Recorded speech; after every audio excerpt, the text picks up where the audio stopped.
आदरणीय आमच्या यशोमती ताई ज्या माझ्या मोठ्या बहिणीसारख्या, काल मी त्यांचं वक्तव्य ऐकलं की त्यांनी कडाडून त्या किराण्याचा विरोध केला. किराण्याचा एक एक वस्तू त्या ठिकाणी काढून दाखवली, साडी काढून दाखवली आणि त्या ठिकाणी त्यांनी हे सांगितलं की मी मोठ्या घरची मुलगी आहे, मी जमीनदार आहे, मी पैसेवाली आहे आणि मला या किराण्याची गरज नाही आहे, कुठल्या साडीची गरज नाही आहे. कुठल्या प्रकारे त्या ठिकाणी फराळाचं शुद्ध घी मधलं जे आम्ही घरी किराणा वापरतो तोच जनतेला देतो, शेतकऱ्याला देतो, शेतमजुराला देतो. अनेक आमच्या बहिणी आहे त्या कुटुंबामध्ये आम्ही देतो, अनेक वर्षापासून देतो.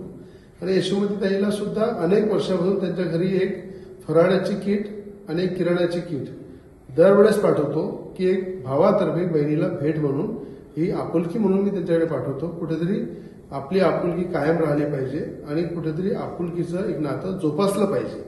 पण त्याचा जो विरोध केला ताईंनी, ज्या पद्धतीने सांगितलं, ज्या अंकारामध्ये त्यांनी सांगितलं की एका भावानं दिलेली भेट ते मला नको.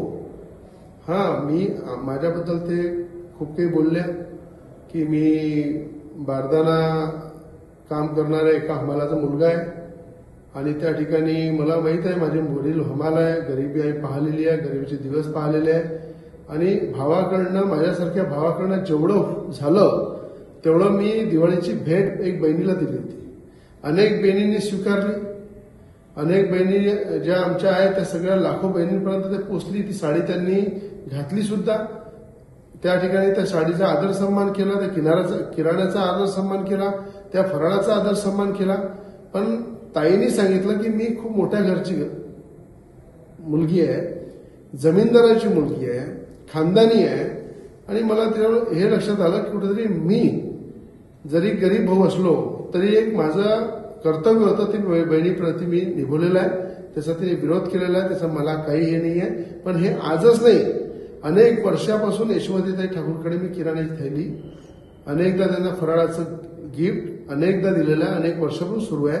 पण आता अचानक त्यांनी जी भाषा वापरली, मला असं वाटते की आज अमरावती जिल्ह्याचे जे खासदार आहे त्यांनाही फोन करून त्यांना सुद्धा दिवाळीचं गिफ्ट आम्ही दिलं, अनेक नगरसेवकांना दिलं, अनेक आमदारांना दिलं.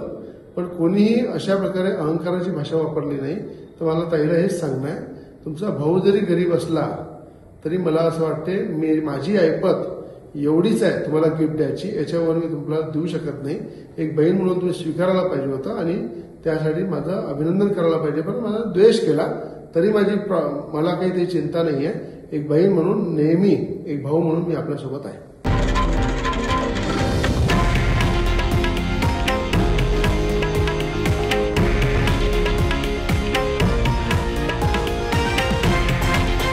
हे आहे देशातील नंबर 1 न्यूज नेटवर्क आणि आपण पाहत आहात TV9 मराठी, एकमेव.